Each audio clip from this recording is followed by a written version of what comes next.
As tensions mount between the U.S. and Canada, many Canadians are rethinking travel plans to the United States. Some snowbirds are even ditching their winter homes. Each year, hundreds of thousands of Canadians travel to the southern U.S. to escape Canada's cold winters.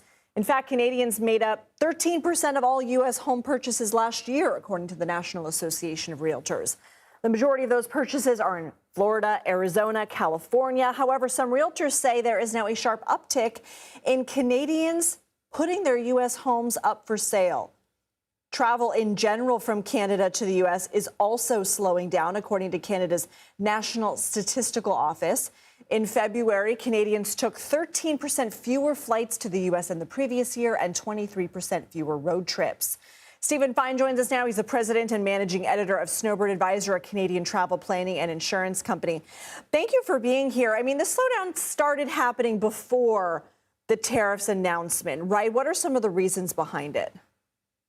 Well, we've really seen it accelerate since the tariffs came into play. I mean, we've seen this starting in February. It's really accelerated from there as well. It started really with the tariff announcements, and then we had the rhetoric around Canada becoming the 51st state.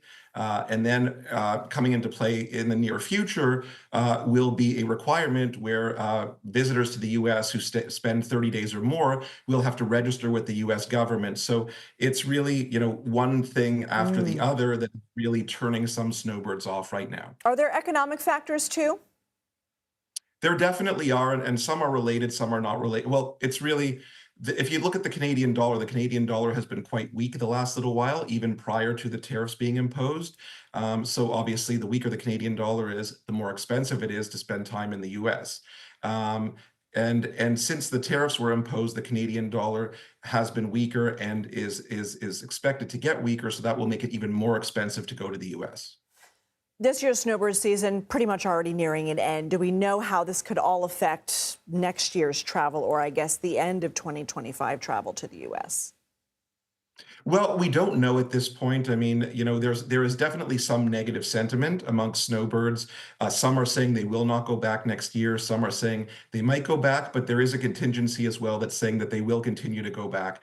And, as you said, snowbird season's ending. When all of this started, most of the Canadians were already down in the U.S. for the winter in February, March, April. They're on their way back now. They're coming back in April. So we really won't know until next season what happens with snowbirds going back to the U.S. I think a lot of it will depend on what happens over the next several months because there's still time to plan and think about it. But we do know that a number of Canadian snowbirds are considering other alternative destinations at this point. How many of them will go? How many of them will return to the U.S.? We don't really know until next season. If the numbers continue, how big of a blow would that be to United States revenue?